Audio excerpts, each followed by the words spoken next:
Two guys either side of 50 with one dream to achieve middle-aged sporting glory.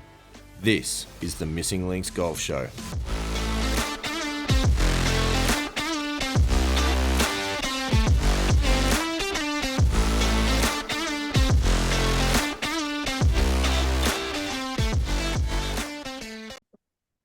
Welcome back. This is episode 2 of the Missing Links Golf Show. How exciting to be back for episode 2. I'm Steve Hinks. Joining me is my good mate, Andy Walker. And Andy, welcome to episode 2. Hello, Mr. Hinks. How are you this week?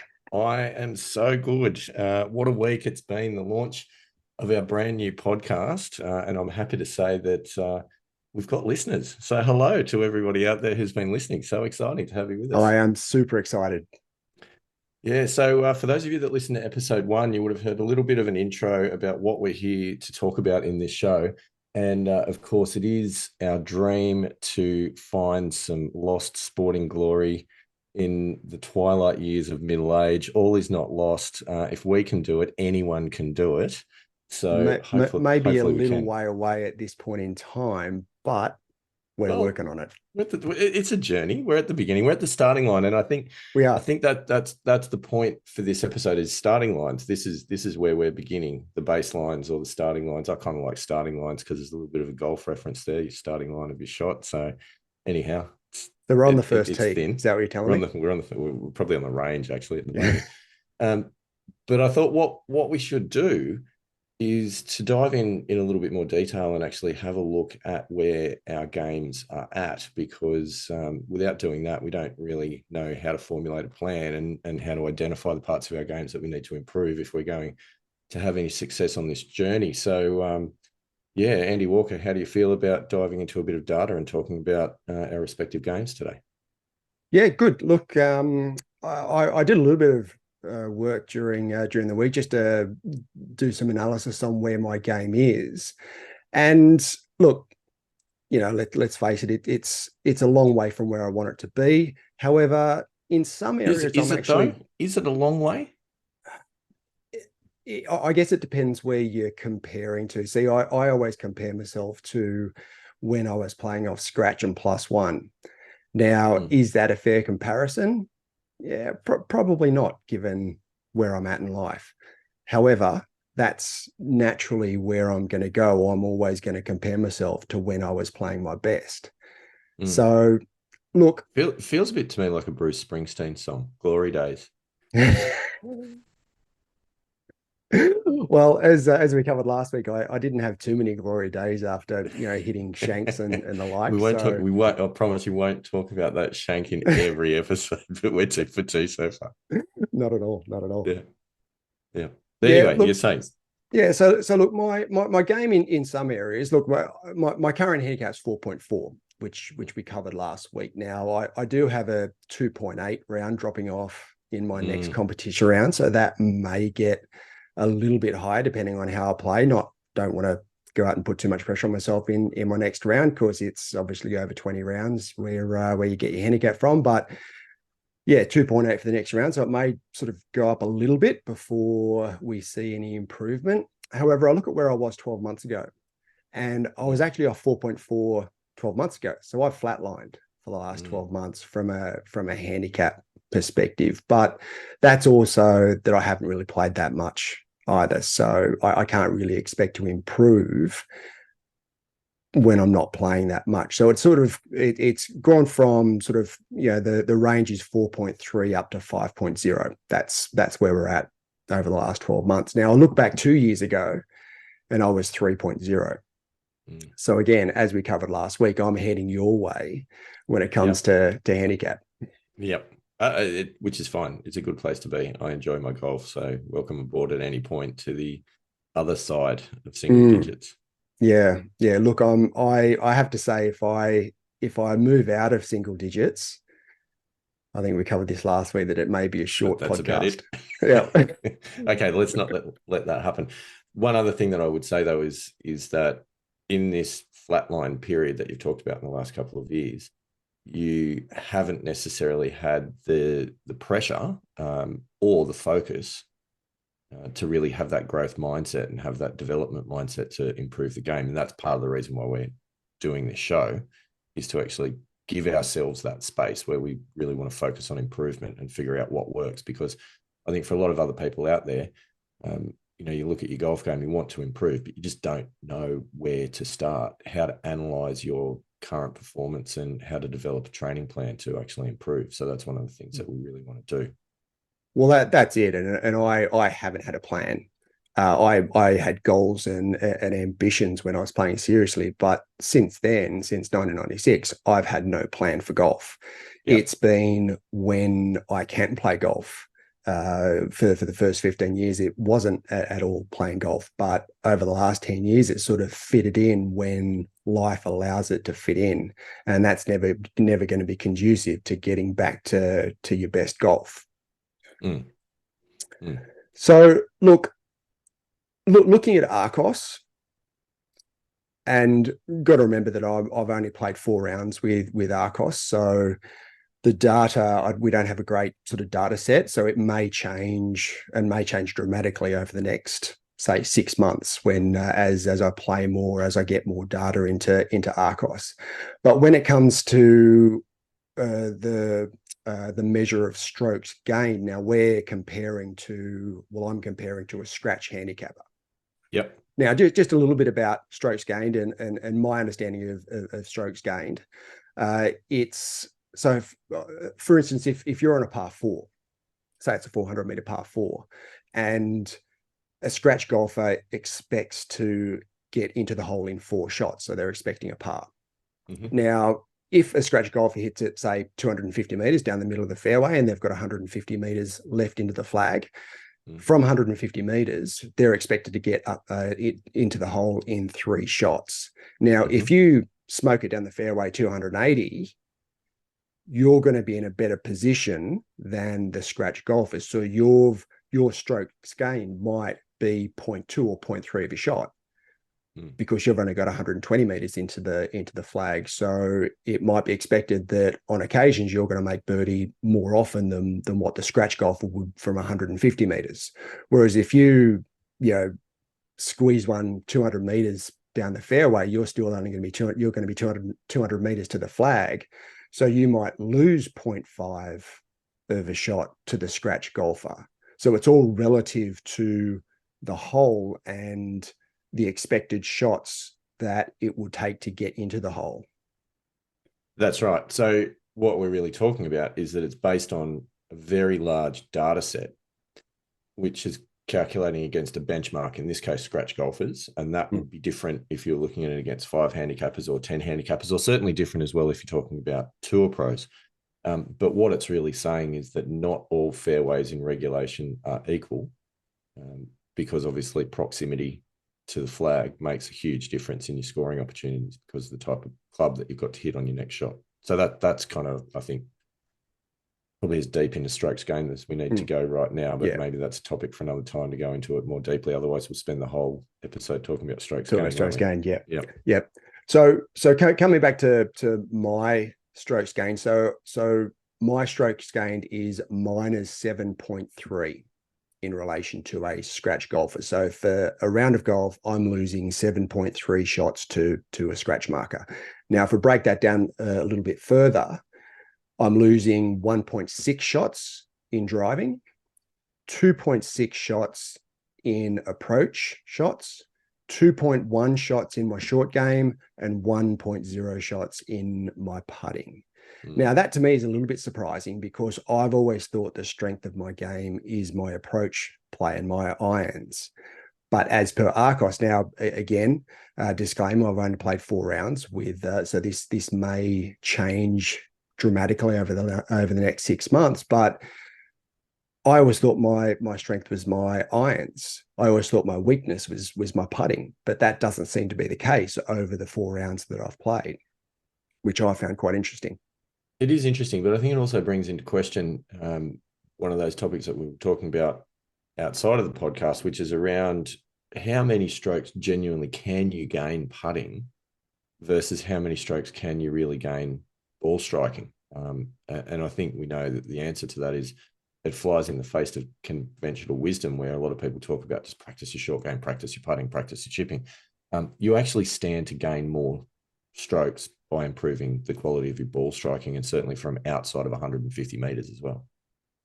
Yeah, and I agree with that. I mean, I spent the vast majority of my time on the range hitting balls when I was playing seriously. Yeah, I felt as though that was always going to be my best chance to play my best golf. Now, unfortunately, I did that to the detriment of my short game and putting, which again isn't the best way to go about it. However, the advantage that I've got now is that I've grooved a swing that I'm going to have for life. So, it's that's been, through not playing a lot, I can still hit it reasonably well when I put a good swing on it. When I put a good swing on it is yeah. And we all fight with that. We all battle that, obviously. But also then coming back to Arccos and a couple of the or one particular measurement that I find quite interesting is my driver, which is over the 4 rounds, I've averaged 253 meters. Now, I look at some of the stats and I convert that across into yards, and that's 276.7 yards. And looking at the PGA Tour stats, I mean, well below average. The average is about 291 yards on the tour. But Aaron Baddeley hits at 278.7 yards. He's only 2 yards ahead of me on average. Yeah. And he's won a tour event in this. It was only 2 or 3 months ago that he won a tour event. So I'm still not far from that sort of length that will allow me to play some pretty good golf. And that is not on the seniors tour, which really is the topic of conversation for this podcast. Correct. So I have always said distance is not your problem. You hit the ball a long way, and it's interesting because we'll get into this as the episode progresses, because you're using Arccos, as we've talked about before. I'm using Shot Scope. They're both similar technologies insofar as there's a little chip in the end of your golf club's handle which tracks where you're hitting the balls through GPS location on the course, and therefore tracks how many shots with each club, the distances of each club, and those sorts of things. Looking at your numbers versus looking at mine, and we'll look at those further into the episode, I actually feel like Arccos is a harder marker. And I don't see how that could possibly be true, but driving distances, average driving distances, I'm interested if this is if when they're calculating those driving distances, if they do what's called a performance average, where they take the outliers out of that. So say you hit one 160, because it hits a tree and drops down or something like that. Do they remove that out of the data set, or does that go into pollute your average? Because the reason I mention that is my driving average, according to Shot Scope with driver, is currently at 250 meters. Yep. I know I don't drive the ball as long as you. So that to me is an interesting stat. Yeah, look, and as we sort of gone over, it might change a little bit. I mean, I look at my longest drive, which is 284 meters. So that's well over 300 yards. How that changes and ends up at the end of, say, 20 or 30 or 50 rounds. It's going to be interesting to see what that looks like. Because at the moment, I don't know. I sort of know how far I've always hit it. It's sort of been through trial and error on the golf course as to figure out how far I hit it. But I've never actually tracked the data in the way that Arccos does. So I've found it to be a really interesting journey so far. And I'm really looking forward to seeing what it looks like after 20, 30, 50 rounds. Yeah, interestingly, don't expect it to change as much as you think. And the reason I say that is on my Shot Scope stats, I have the ability to sort the results by last round, last 5 rounds, last 10 rounds, last 15, or by calendar year. And just out of exercise, I looked at the last 5 rounds, knowing that you had 4 in, and I compared that to my 2023, in which there's 38 rounds logged. Yeah, right. It's almost identical. Okay. So that, anyway, for what that's worth. So I think at 4 rounds, it's still a really usable data set. So anyhow, without sidetracking. So we've looked at what those numbers are, and I guess what does that tell you for strengths, weaknesses, opportunities for the Look, future? I mean, certainly, I mean, I've only identified a few strengths that I have, and I guess probably one of the non-statistical edges Say that I that think three I times have. Yeah, quickly. so Yeah. that three times is that I've been there and done that. I know what to expect. I've been to scratch before. So I know what it takes to be there. I know what it's like to play around a golf under par. So I know what to expect. We briefly mentioned before my previous practice. With the right opportunity, I think that's going to also help. I've grooved a swing. I know my swing pretty well. Yeah, there are some opportunities there to get some coaching. I've got a pretty good duck hook at the moment, which I need to get Nice. out of my swing, but That's that's shaft, I'm telling you now. well, I see the problem that how I used to play is, and I loved Jack Nicklaus play, and he always hit a fade. So I always wanted to hit a fade. And the way I got that fade was to basically come over the top. Yeah. And as I was coming through to strike the ball, I'd hold my left hand and hold the face open to get this Yeah. weak slice. Yeah. Now, the problem that I have is that now I'm trying to hit a draw. If you come over the top and you It's not good. release, It's it's a not duck good. hook every day of the week. Yeah. Starts left, goes Right? further left. It's good. Yeah. And so Yeah. that's my bad shot.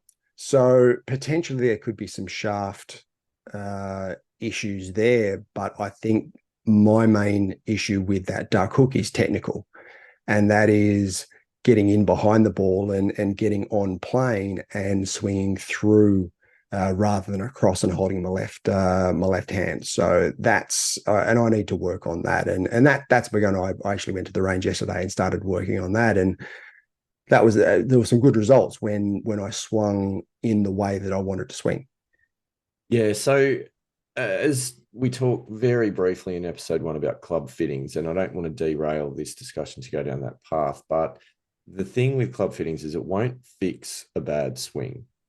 But what it will do if you've got clubs that aren't quite right, it will amplify certain things. And what is something that I learned anyway, because also using TaylorMade driver previously, was that the shaft, the torque of the shaft, and the weight of the shaft, when you generating quite a lot of speed at the bottom of the swing, that was actually contributing to closing the club face at impact for me, and a similar outcome. So whilst I agree, it's the mechanics of the swing that's causing it. There's no doubting that, but I would say it's probably amplifying the issue when it raises its head rather than helping you, where maybe a different shaft in a different driver would alleviate that slightly, and you wouldn't have the duck hook so much as maybe a straight pull, Mm. if that's any better for you. Well, if it doesn't sort of go one and a bit fairways across, then it's a good thing. If it's just in the left rough, then I'm happy with that. Because you get to obviously some golf courses, and I mentioned Magenta last week. If you hit Yeah, it, a long way left, you you're just gone. reload. Yeah, Yeah, yeah, go surfing. Yeah. So exactly. So look, that's one thing that and we've talked about that, and that will be a process that I go through at some point. I'm not at that point yet, but it will be part of the journey. Whenever it is that I get my next set of golf clubs, it will be a fully fitted set of golf clubs, yeah, and yeah, I've committed to that. So other strengths I think I have, and it's really sort of life experience. I'm 25 years older than what I was in 1996. So I've always been pretty competitive. It was drilled into me so as I a would young argue that bloke. you're 27 years older than what you were in 1996, just given that it's 2023. Yeah, mate. Yeah, possibly, It's possibly. It's splitting it's, hairs, it's but pretty yeah, basic maths. yeah. I was sort of just rounding Okay, okay, that's quarter of a good. century. Yeah, very good. So yeah, so I'm pretty competitive. My old man drilled into me as a young bloke that you never give up, you never give Mm, in, you mm, always do your best, and that's carried through pretty much everything that I've done in life. Um, Fortunately, Well, I'm very fortunate that my folks owned a health food store for 23 years. So I was always into fitness. I was always into health. And at age Mm, 50, just about to turn 51, a couple of weeks' time, mm, I'm probably as fit and healthy as what I was when I was 30 to 35. mm. So I don't take any medications.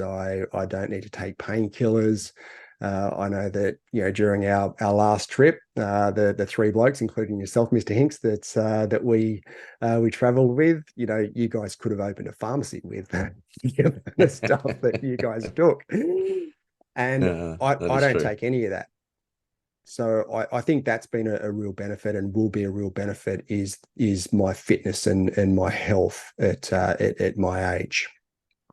Yeah, and I think that's an important topic. I've spent the last week sort of reflecting on that as well, and I think there's definitely room for improvement on a personal note, and that's something that we'll get to in due course. But Mm. Look, I, okay, I think so I think it's a balance. It's a balance between because you've got to live life. You can't mm, not live life. Uh, we both enjoy a glass of red or two. mm, Um, you can't give those things away and not live. So it's got to be a balance between the two.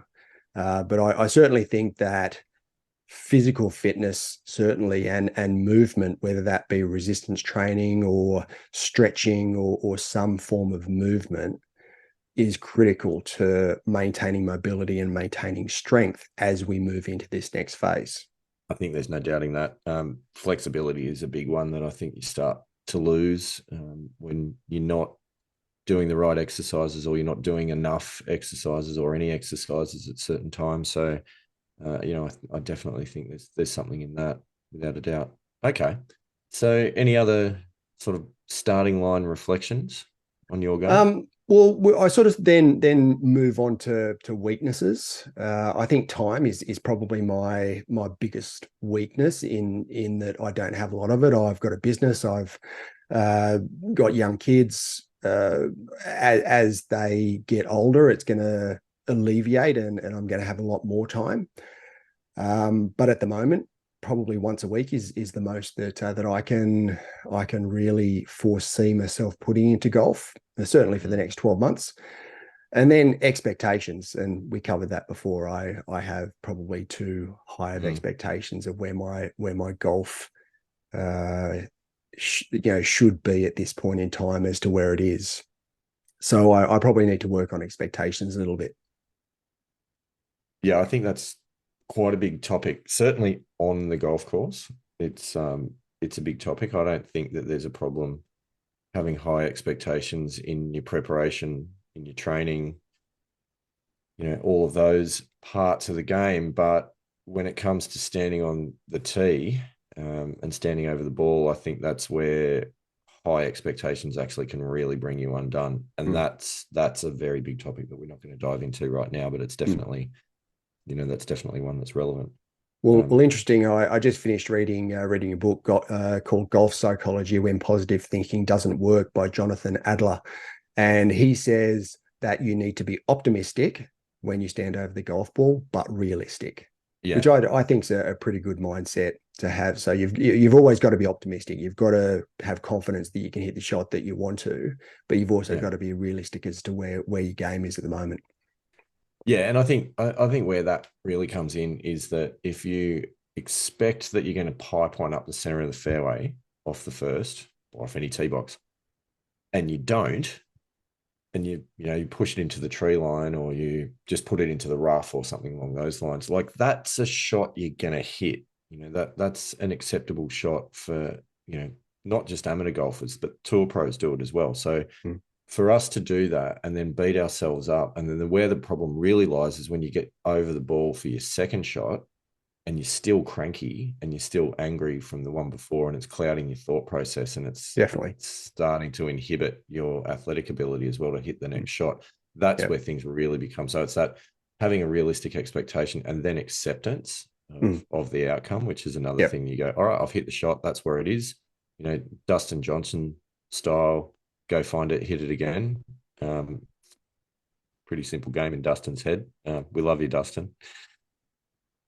but anyway, that can really help because you're letting go of the past and you're not playing because you can only hit any golf shot once. Very old cliche, but it is actually really true. I agree. I agree. Yeah. So that pretty much covers sort of where I'm at in my golf game.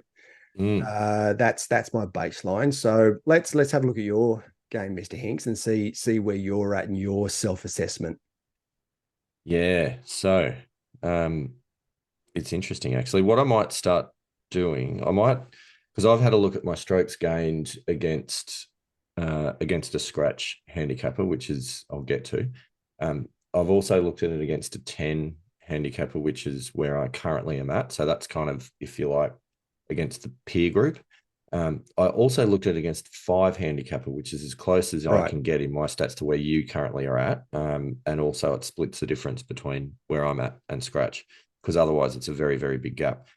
So we start at 10. And again, this is based on Shot Scope stats as opposed to the Arccos that you're using. And I do feel like my stats are slightly more flattering to me than yours are to you.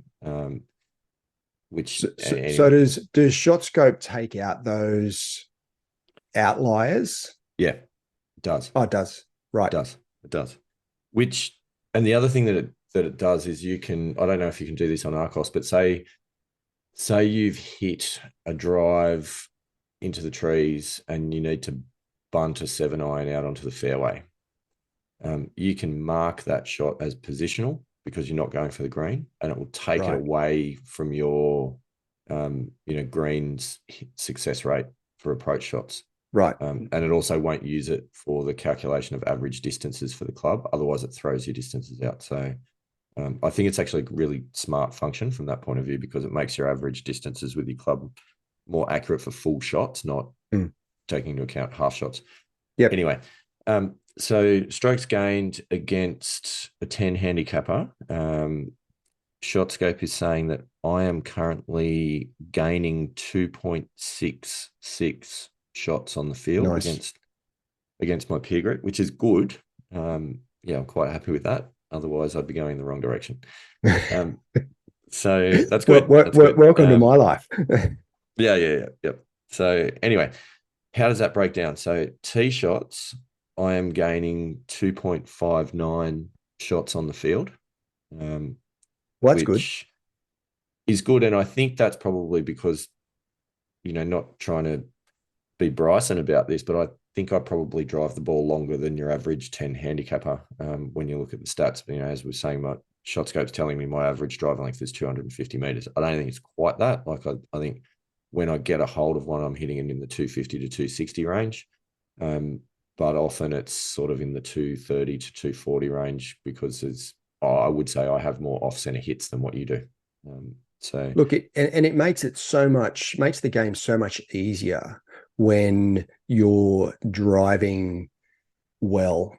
If you're 250 or 260 or 270 down the middle of the fairway, or really anywhere on the fairway, it just makes the game so much easier than if you're driving it poorly. Certainly my best rounds were always when I was driving the ball well. absolutely. If you can't get off the tee box, then the hole is very hard and you're playing catch-up golf.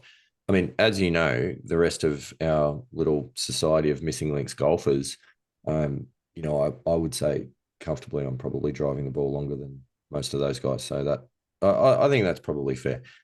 We move into approach shots, and this is interesting. I'm gaining 0.08 shots on 10 handicappers in approach play. So You're effectively a 10 handicapper with your yeah, approach. with my irons. Yeah. Which I should say that historically, the way I'd always assessed my game before I had data, and I think this is the importance of data. If anyone out there is thinking, oh, is it worth say $300 or whatever it is to invest in ShotScope or Arccos or something, I say it absolutely is, because there's a difference between thinking you know what's going on and actually knowing what's going on. And it's really Absolutely. quite telling. Absolutely. And I Yeah. think also a lot of golfers believe they hit it further than they actually do. Oh, I had this conversation when I went for my club fitting. So when you go for your club fitting, one of the processes is that if you go for a driver fitting, obviously take your existing driver and you hit that and compare it. But for irons, you generally take a 7-iron.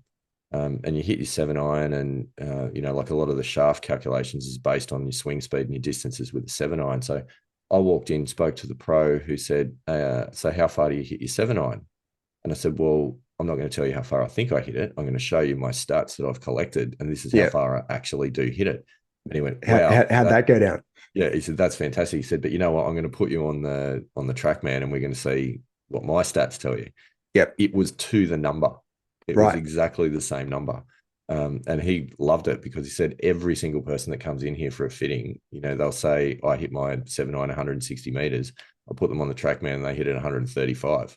And Yeah. he goes, "You Yeah. actually know how far you're hitting. That makes a massive difference." And I would never have known that Mm. beforehand. So And it's people definitely wonder worth it. why the vast majority of the time they're short of the green in the hazard or in the bunker or in trouble short of the Absolutely. green. It'll save you probably 4 to 5 shots around comfortably if you actually know your distances. Mm. Now, short game against 10 handicappers, I am losing 0.96 of a shot. See, I thought your short game was better than that. I've always So did thought that I. you had a reasonably good short game. Yeah, so did I. Apparently not. The data doesn't lie. Apparently, you're Um, 11 handicapper with your short game. it would look that way. Putting, I'm gaining 0.95 of a shot putting. That's interesting as well because I rate myself as a particularly poor putter. Mm. Um, Interesting because I don't have. I think your putting has improved dramatically over the last 2 years to a point where I don't view you as a poor putter. So it's interesting your perspective of your game versus, say, my perspective of your game, where yeah, we've yeah, played a reasonable yeah, amount together now, yeah. and how different that is. I have worked hard on my putting and I have employed a couple of technical changes. There's a fantastic video by, I think it's Steve Johnston, a Scottish pro, who explains the anatomy of the forearm and the wrist of how to actually get a straight putting stroke.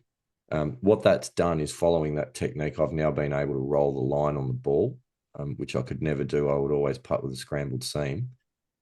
Sorry for cricket references, but I've now been able to roll the line on the ball, which means that I can actually hit the putt on the line that I want to hit the putt. The question is, can I read the putt and can I get the speed right? And for me, speed is the biggest issue.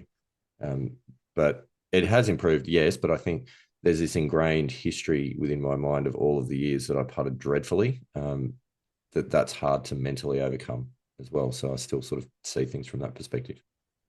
So that's the overview against a 10 handicapper. If I rate myself, or not rate myself, if I look at my stats against a 5 handicapper, some of these things shift. And when we get to scratch, it shifts even further. And it's interesting. So tee shots now against a 5 handicapper, I'm gaining 0.88 of a shot. I should say overall, I'm losing 2.58 shots against 5 handicappers. So tee shots, I'm gaining 0.88. Approach shots, I'm now losing 2.08 shots. And short game, I'm only losing 1.58. That's compared to the best part of 1 against a 10 handicapper. So it's gone up by half a shot. Putting, I'm still gaining, but only 0.2. So still saying tee shots is my strength. Putting's reasonable approach shots. So iron play approach shots and short game is the struggle.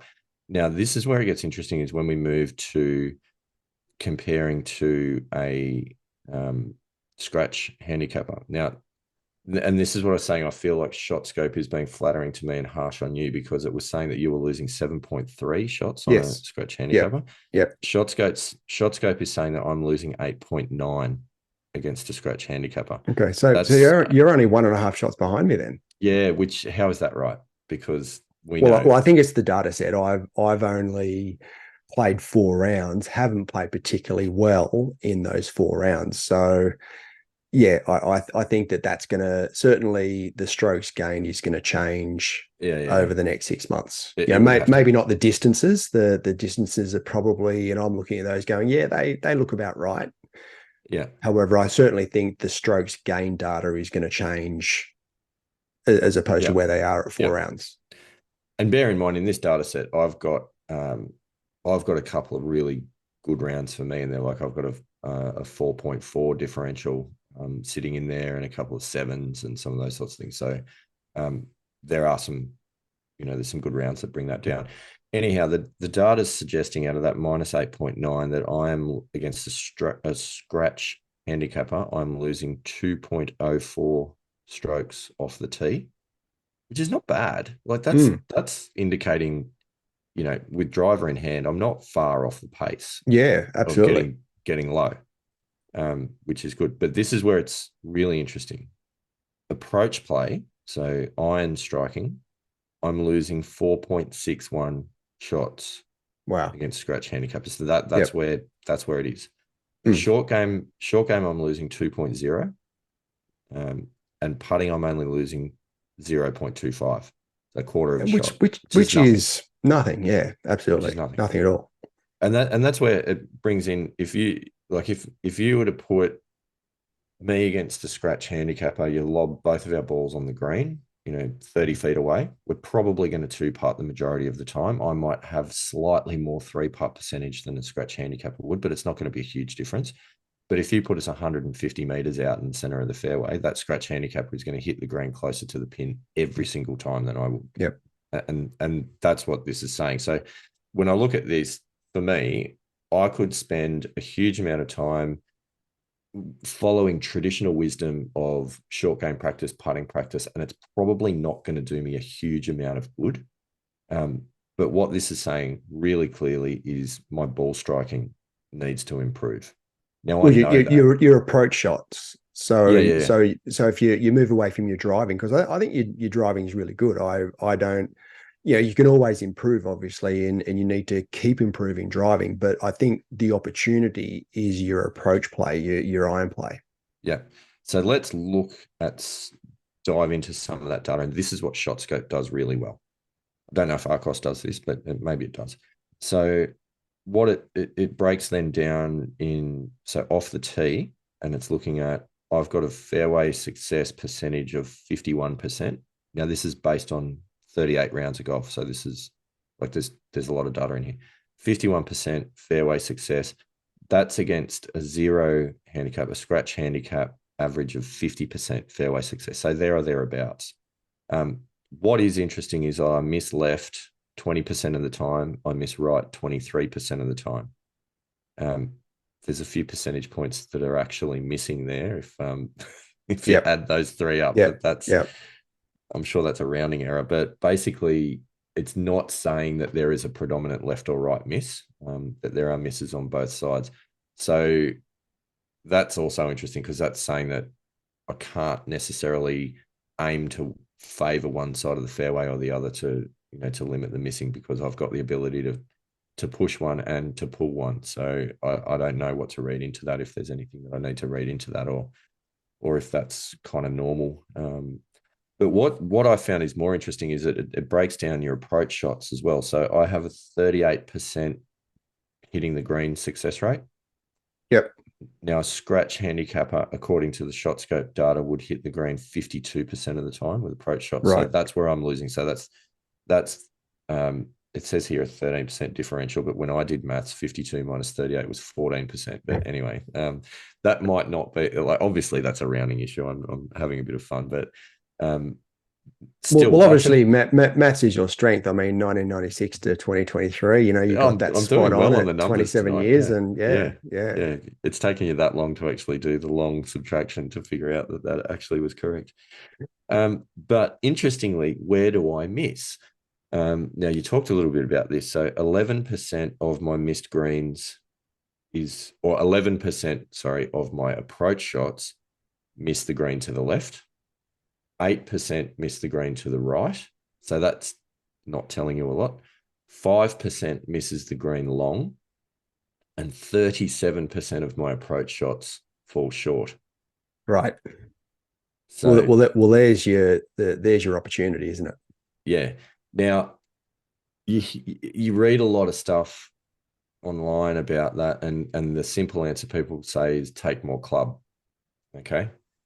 I don't believe that that's the answer. I think strike the ball better is the answer, because I can tell you, I know this from experience, that when I miss the green short, it's because I haven't flushed it. Mm. And not even flushed it. Like I've had a horrible toe strike, or I've, caught it fat, or whatever the case may be. No amount of taking more club is going to make that any better. And in fact, having a longer shafted club in your hand is probably going to make your ball striking slightly harder. So I know that my distance is because I know my distance is because of shot scope. So I know that I'm picking the right club for the right distance. I'm just not hitting it well enough. Or you could go back to your game improvement irons. That's the other thing you could do. The problem with those, and just for anyone that's curious about why I made the decision to move away from game improvement irons into players' irons, the answer for that is very, very simple, and it's dispersion. You might get a little bit more distance out of the game improvement irons, but your dispersion is all over the shop. So Mm. if you actually want to be able to hit the ball where you want to hit it, not just hit it long, you do need to move into players' irons. But that is a whole nother story for another time. So I think when I break that down, I look at it and I say my improvement area, whilst I do need to keep ticking away at the short game skills, and I know that things like having a reliable up and down, that's really important to minimize the damage. But for me to really improve, it's going to be ball striking that I'm going to have to focus on, Mm. without a doubt. Yeah, So, yeah, and I think both of us are in the same boat there. I mean, you look at my strokes gained data, and it's minus 2.6 in approach play. So we've effectively got to work on the same things to get to where we want to be. yeah, yeah, which is good. So I think this has been a really useful discussion because we've been able to break the games apart to figure out, well, okay, where do we, if we're going to improve, where do we need to spend our time? Where do we need to focus? Because we have identified we don't have much time. Like you're obviously very time poor for getting out to practice. I can practice a bit in the evenings, but I actually really struggle to then play competitive golf on the weekends because of Mm. my family commitments then really kick Yep. in at that point. So it's it's kind of similar but different. But I think what we need to do from here is we actually need to really spend the next week digesting this data, going away and thinking about it, and probably coming back to next week's session with our training plan, our development Mm. plan, and that's going to be where it gets, brings it to the next level where we actually make some commitments. How do you feel Yeah, about that? and I totally agree with that. And I think part of also what I need to do, because I'm still very green with Arccos. Obviously, you've had Shot Scope for a number of years now, so you know the system pretty well. I can see the summary data within Arccos, but I haven't had a chance to really delve into all of the detailed stats to what it gives me, and I'm sure it gives me all of those greens and regulations, proximity to the holes, but I just haven't delved into that level of data as yet. But in saying that, again, as we've covered, it's only 4 rounds, so how Yep. close that would be is questionable. It'll change. But like I say, it's probably not going to be as volatile as what you might think because, your performances, and certainly as a low single digit handicapper, your performances are going to be relatively stable. Like you might put in a played to 2.5 round versus a bad round for you might be something like a differential of 7 or 8. It's Well, probably not going to be just massive looking at the differences. rounds, just looking at the rounds that I've put in, I've had 5 over, 6 over, 9 over, and 11 over. Mm. So they're not great, and that's not the level that I see myself play or what I should be playing at. Yeah, and that probably explains why our variance to scratch is not as high as what I would have expected it to be. So, Mm. yeah. Yeah, yeah. But again, there are going to be some good rounds that I play that are going to change that data, and it's going to have an impact. And I'm going to be really interested to see how that works over the next 4 to 6 months as the data set increases and becomes a lot more consistent, I guess. Yeah, and I think, look, these numbers give us the markers for success and development as the show progresses because what I wouldn't want to do is just to look just at handicap and say, has my handicap gone up or down? Like that's a result, but that's not Mm. something that you work on. Yep. Whereas things that we're working on absolutely can be centered around your greens hit through improvements in ball striking, fairways hit, improvements in the strokes gained through driving because you're using the stack, you gain some distance. Those sorts of things are actually the real metrics that we can look at. And both of us with careers in business, we love a good measurable outcome, Absolutely. because what you measure, you manage, and I think this is a good example of that. But Mm, rather than on those other sort of scoring outcomes that are a little bit more mm. result of other factors as well. Well, it's interesting coming back to the stack because I'm just looking at my stack data now, which I've got a lot more data in the stack than what I do in Arccos. So my average driver speed, now it measures driver e speed, is 106 miles per hour. So I look at that and go, It's that's pretty not too good. bad. I mean, I look at some of the swing speed data, and this is coming from 2022, but the the Champions Tour, for instance, is 106 miles per hour on average. So So I'm right on that average, right whereas there, the and PGA Tour is 113. yeah, and we don't need to be there. So what you're saying, and this is exciting, is your driver speed is around about the same as Miguel Jimenez. Yes, yes, Outstanding, my yes. favorite golfer of all time. Yes, my Um, warm-up routine is slightly different to his. couple couple of less stretches, a couple of less cigars, a couple of less glasses of red before stepping onto the first. Yeah. It, Nevertheless, it it's been a long time since I had a cigar.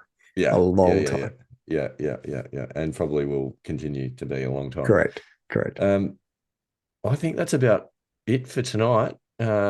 I think for everybody, thank you for listening. I genuinely hope that that discussion of some of these stats maybe gives you the push to dive into understanding your own game just a little bit more. It's so valuable, but also just challenging the all of the cliches of golf development that you drive for show, you putt for dough. Yeah, okay, there's truth in it, but you know what? You hit your approaches for the big checks at the end of the day. I think that's Absolutely. greens in reg is the one traditional metric that still holds true. Fairways and regulation really irrelevant. Number of putts per round, yeah, I can lower the number of putts per round by missing every green and chipping it close, but it doesn't really tell you the scoring story. So Correct. there's a lot in there that kind of doesn't hold water as much as once we thought it did. But our challenge, Andy Walker, over the next week is writing our development plans, making some commitments that we're going to hold each other to, Yep. possibly putting some prizes and or penalties on the line for adhering to some of Mm, those as well. So that's something mm. to think about. Okay. But for everyone out there listening, please, if you haven't already done so, give us a review. We're live on Apple Podcasts as well now, which is exciting. Chuck a 5-star rating on there, give it a review, tick the auto download box, follow the show, get on the Missing Links Golf Show on Facebook, drop us a line, ask a question. We'll happily answer those in future shows. But once again, thank you so much all for listening. And we're going to take it out with our banging theme song. So strap yourself in, Andy Walker. Here it comes. Great. See you next week.